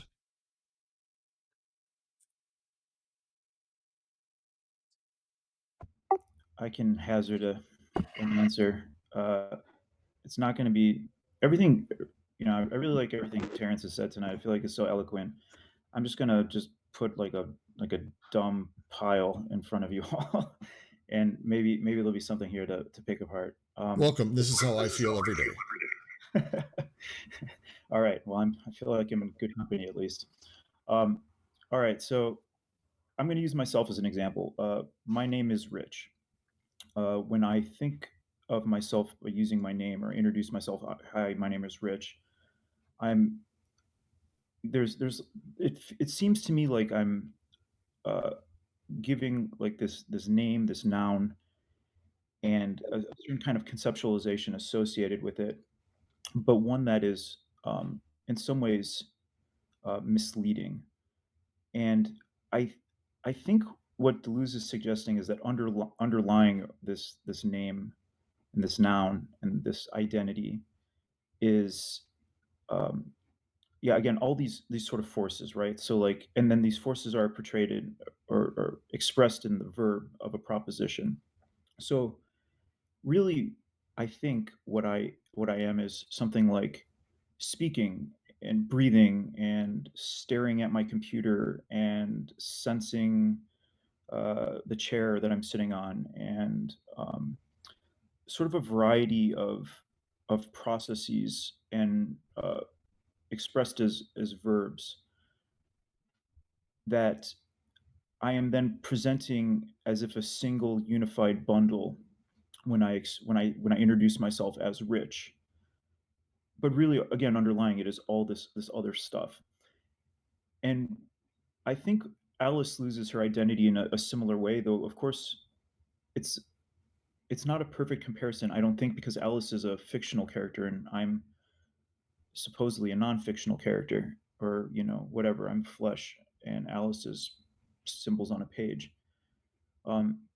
So, but I think nonetheless, like, it's Deleuze is pointing to something similar, like Alice's adventure when she loses her identity as she gets immersed into a world of this pure becoming, the nonsense, things happening two directions simultaneously, and then Alice's identity sort of gets lost within that. Okay, that's the best I got right now. Hope that was something. Yeah, I could add to that. So, third sentence in that paragraph, he said the proper or singular name is guaranteed by the permanence of savoir, which I've looked up. It seems to mean knowledge. So there's a permanence in terms of knowledge in the way you understand. There's something you understand in the world. There is a certain kind of idea of the world that is kind of guaranteed, so you know it, and your name is kind of underwritten by that knowledge, that kind of the unchangingness of the world around, shall we say. So this is the latter. He says embodied in general name, designating pause and rest, in such with which the proper name maintains a constant connection. So the proper name is connected to permanence of knowledge, of kind of a certain idea of understanding. And he said the person requires God and the world in general. So there's, again, sort of a belief in God and a belief in the world around us in terms of how it functions. He said, but when they begin to when substantive objects begin to dissolve, when the names of pause and rest are carried away by the verbs of pure becoming, slides the language of events. So the event is Alice becomes larger. That's what happens to Alice. All of her identity disappears because it's perhaps, I don't know, perhaps its identity disappears from the self, the world, and God. The identity is something guaranteed by permanence of savoir. This is the test of savoir recitation, which strips Alice of her identity. I don't understand that sentence. In it, words may go awry, being obliquely swept away by the verbs.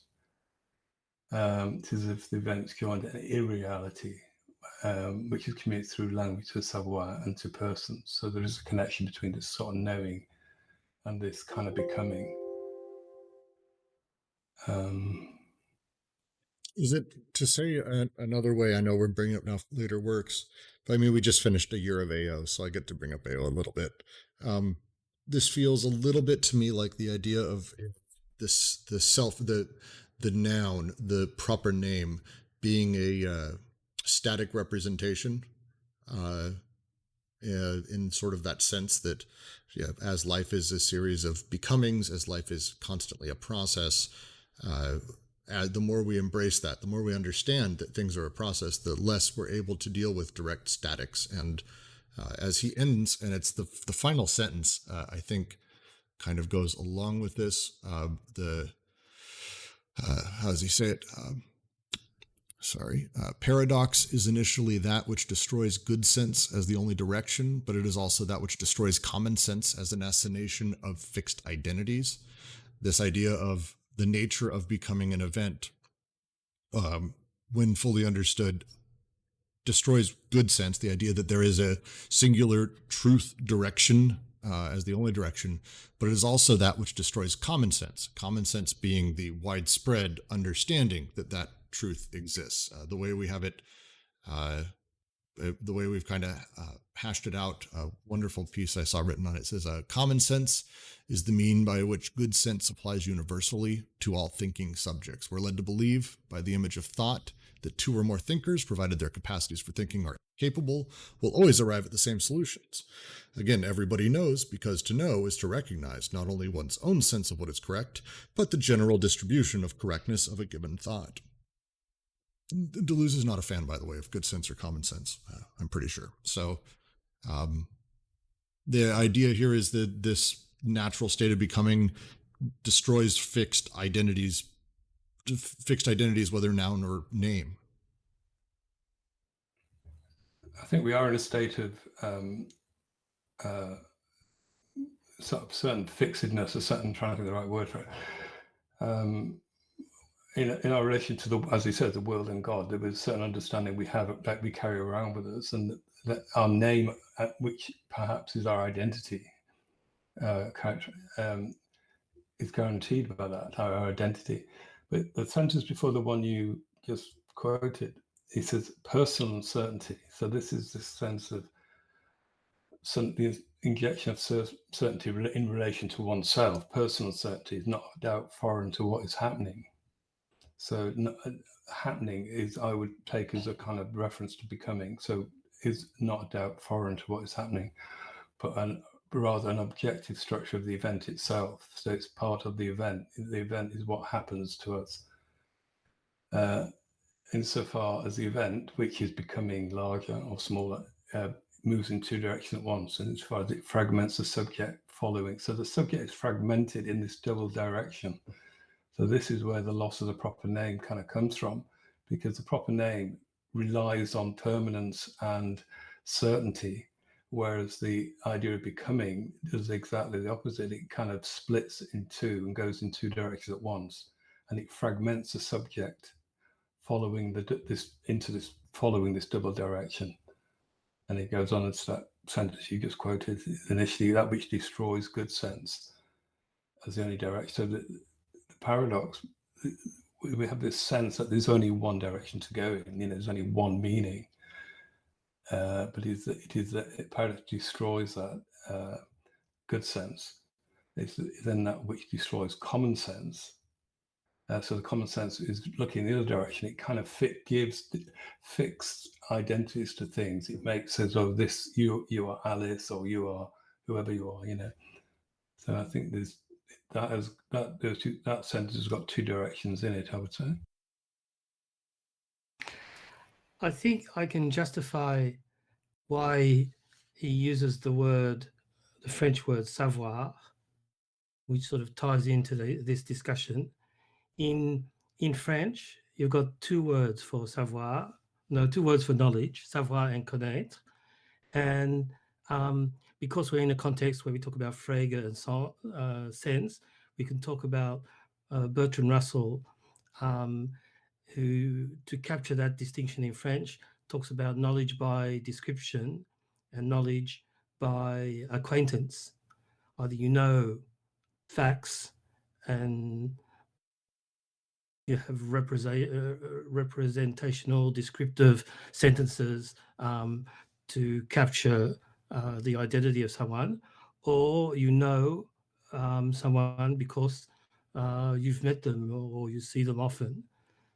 And so the knowledge by description is savoir.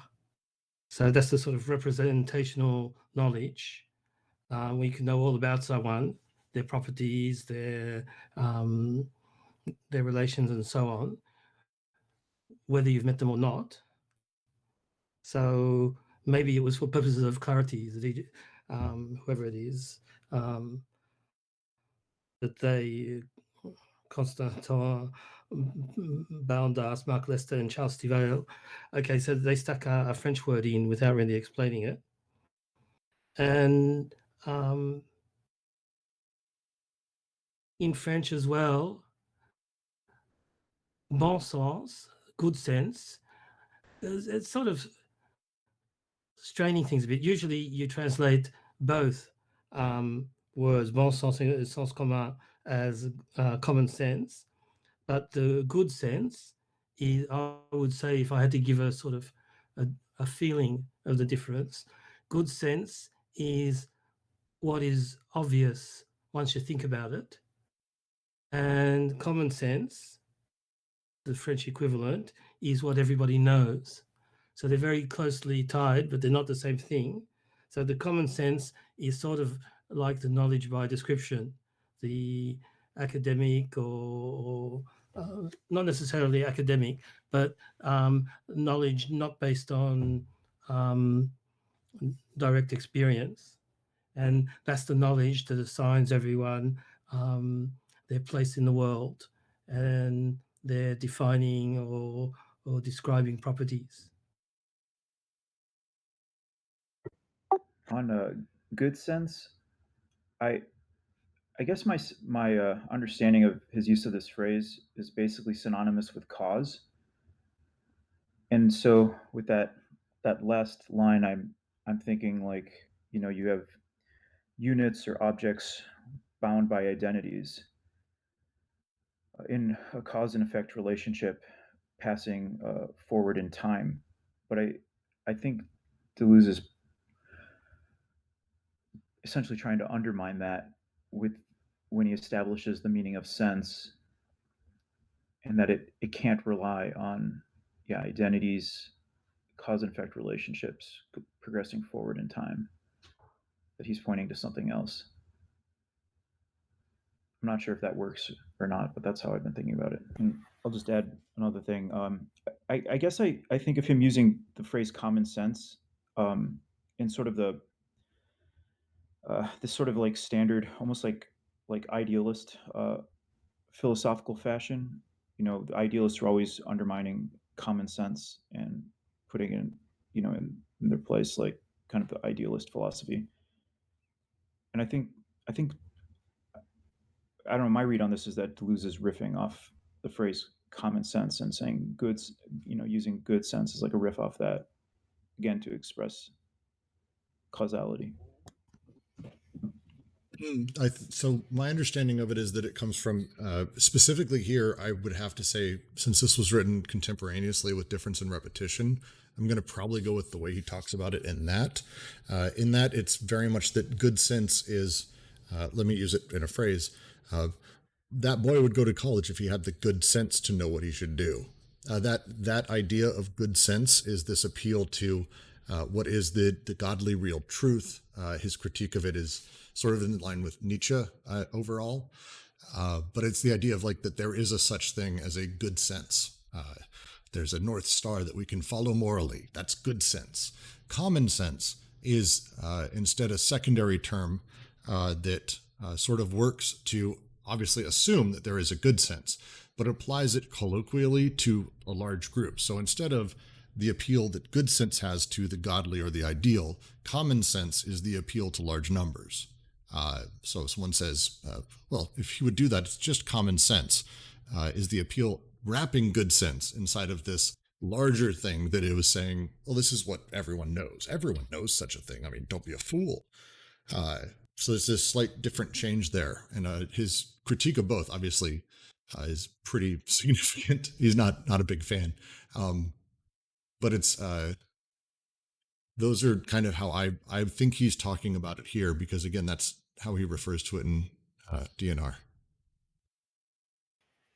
I actually have the sense that there's a contingency. So like where you're saying good sense has this teleological direction, right? So there's an ontological point about something tending towards something or moving toward a purpose, yeah, and a way in which that that essence is distributed in common sense to that group, like you're saying. If paradox challenges and destroys that, the sense I'm getting out of this then is that paradox has a relationship with those two. So like this event of becoming would actually challenge those two others, yeah. But I'm thinking in the sense it also makes them sort of possible in another manner of speaking, because like with Savoir, or I think it's, well, anyways, with Savoir, it would seem to me that with the establishment of like knowledge as a being, you can have these tests, but to the way that knowledge basically gets constructed is through the interplay of becoming itself, right? So knowledge would seem to even have its own ontological being, but also a becoming that undulates that so as to make that being possible, right? And so what I'm thinking is that in this sense, the paradox of the event is to not only like enable that being, but also to actually challenge it. And I think this is even why this paradox is something of a struggle, is to also basically take it down. And to give a quote, so I don't sound like I'm talking too much out of my ass, where Deleuze writes, this is the test of savoir and recitation, which strips Alice of her identity. In it, words may go awry, being obliquely swept away by the verbs. It is as if events enjoyed an irreality which is communicated through language to the savoir and to persons. For personal uncertainty is not a doubt foreign to what is happening, but rather an objective structure of the event itself, insofar as it moves in two directions at once, and insofar as it fragments the subject following a double direction. So what I'm getting out of that is like the personal uncertainty is very much part of the event as an objective structure.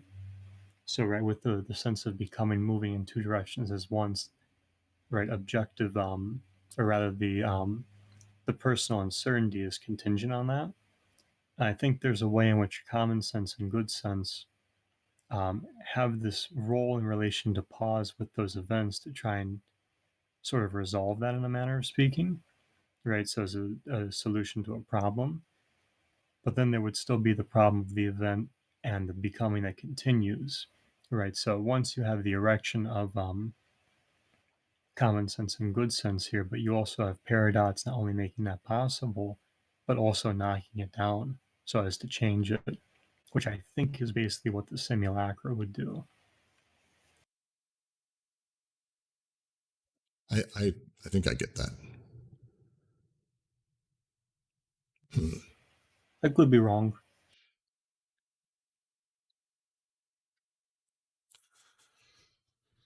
Well, it's so, and again, the use of good sense and common sense here, I think, is probably key. The use of good sense implies godly knowledge, as he talks about it prior, and as Nietzsche for sure talks about it when he talks about good and common sense. So that would follow for me, where if it says paradox is initially that which destroys good sense is the only direction, also that which destroys common sense is the assigning of fixed identities. The personal self requires God in the world in general. Those statements feel like they're almost saying or pointing at the same sort of concept, unless I'm reading it wrong.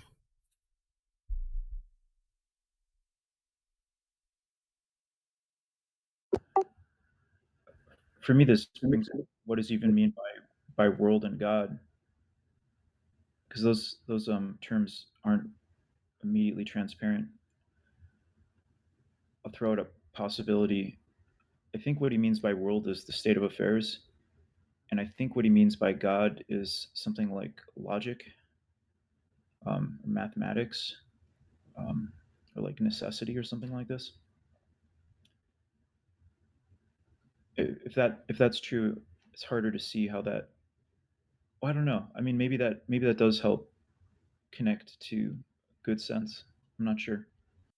I think the meaning of this paragraph is that Alice's personal, the contesting of Alice's personal identity, that it's put it, it's made subject to contestation, it's made subject to doubt and uncertainty, and the loss of her proper name. So they're kind of two different things.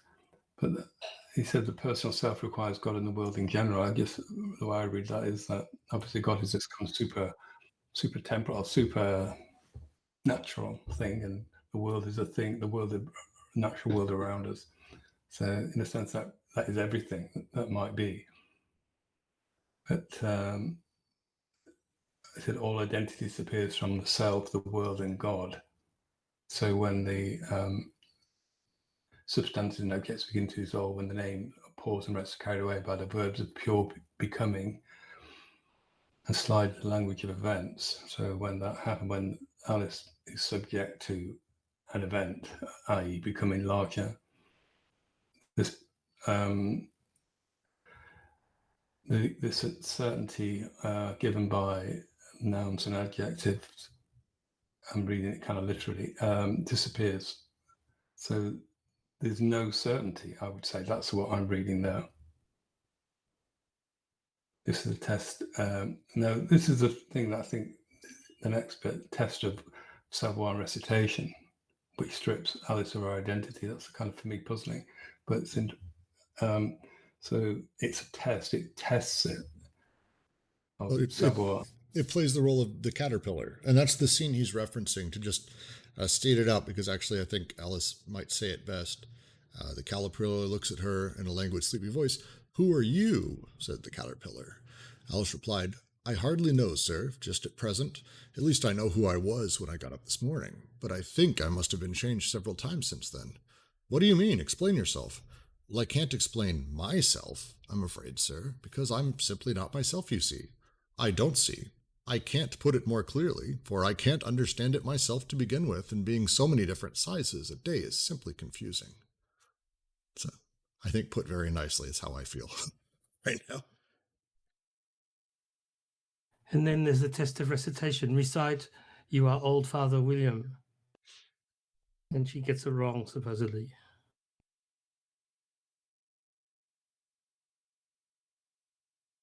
Oh, yeah, good.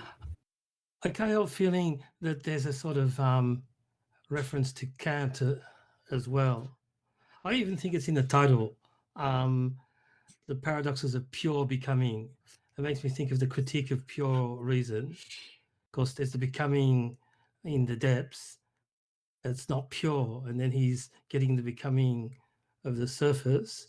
And the critique of pure reason, he says, Kant says at the beginning of the book, he's setting limits to reason, so you can believe in the soul or the self and its freedom, so that you can believe in God, and you can believe that the world was created, for example. And rather than being dogmatic about all that, or being skeptical about all that, the project, according to, I think it's his second preface, because people got worried in the first version of the book that it gave way to skepticism. Suddenly Kant explains in the second preface, no, it's not skeptical, it's to guarantee the self, the soul, God, and the religious hypothesis about the world. So instead of having pure reason that keeps these fixities intact, Deleuze is getting pure becoming that is going to decompose them, fragment them.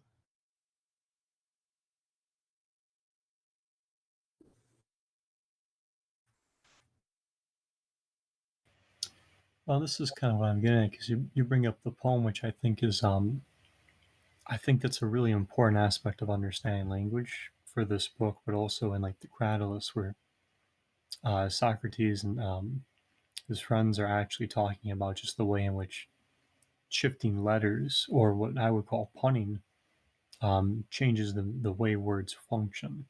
Yeah, it changes the meaning and the sense. So like with your old Father William, right? I think it's the griffin. She says that one too. Otherwise, it's the caterpillar. But when she's reciting those poems, they remark a change has taken place because it's not the way they said it when they were children. Right. So we have this sense in which there is this direction toward a correct poem, or at least a poem that was. But then we have the sense of the poem Alice has, right? So now we have all of a sudden a way in which we can kind of work out an event that actually makes those 2 points possible. And so like I think the way that punning works there, or at least language in relation to savoir, or just knowledge,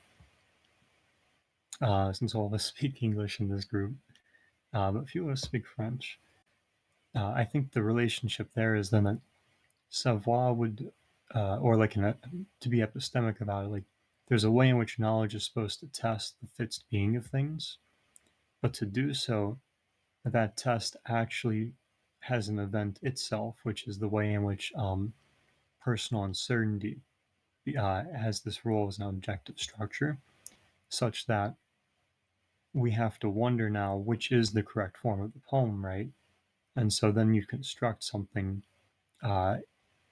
sort of at a fixed level to say, well, this is the being of it, right? But then you'd have kind of the question of the copy and the model, or copy and the simulacra again. So this goes back to what I was saying about, like there's like this sense of erecting that copy, but only to have it taken down once again. Well, and to follow up what Terrence was saying, and I think actually I'm going to read a little bit of what Bo posted inside of the chat because it's worth just having for posterity and recording. It's from something. Bo, please tell me the source at some point. Just a quote: each of these dimensions of the proposition identified by Deleuze can be said to be grounded in a specific Kantian principle. The world and its states of affairs is the principle of reference or denotation. The subject is the principle of manifestation, and God, as the locus of abstract predicates, is the principle of demonstration. These are the 3 transcendent ideas that Kant identified as the 3 great terminal points of metaphysics in the transcendental dialectic of the critique of pure reason: the self, the world, and God. Followed by another piece. Deleuze is here following Nietzsche and others in suggesting that traditional metaphysics is derived from and led into transcendent illusions by language and its grammar, that is, from the most general structure of propositions.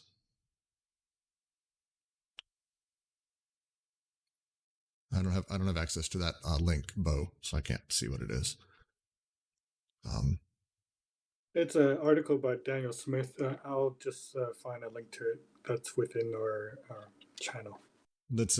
So that's great. Thank you. So Daniel Smith, see, I like his reading because it seems to be including stuff that, I mean, it crystallizes a few things. So I mean, Terence obviously follows with what you were saying, and you expounded on that a bit, but also the idea of how good sense and common sense, when we're talking about the states of affairs and things like that. I mean, we've been all pointing at very much the same thing. It's a really nice little summary. Any last notes or points? We're hitting the 2-hour mark, and I want to be wary of people's time. Happy to talk about anything at this point. Very open.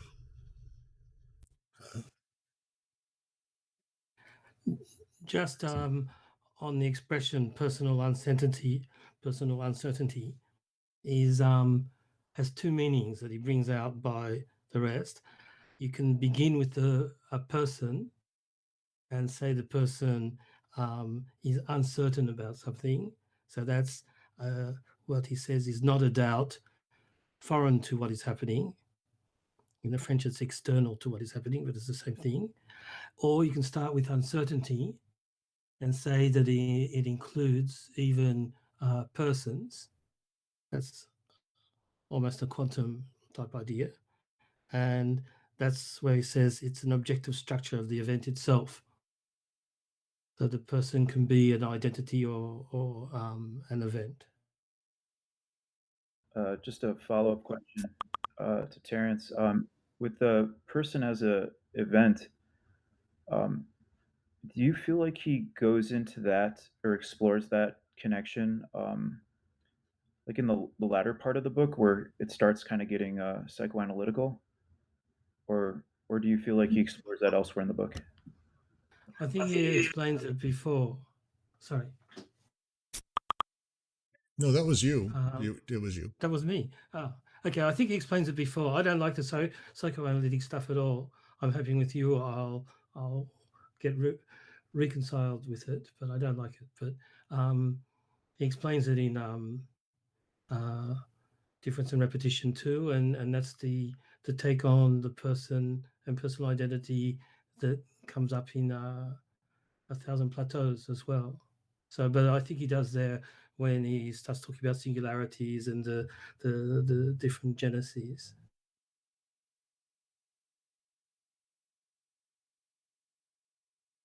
At some point, it would be interesting to hear why you hate all the psychoanalytic stuff and what do you think he's trying to accomplish with it, if not the description of a person as an event.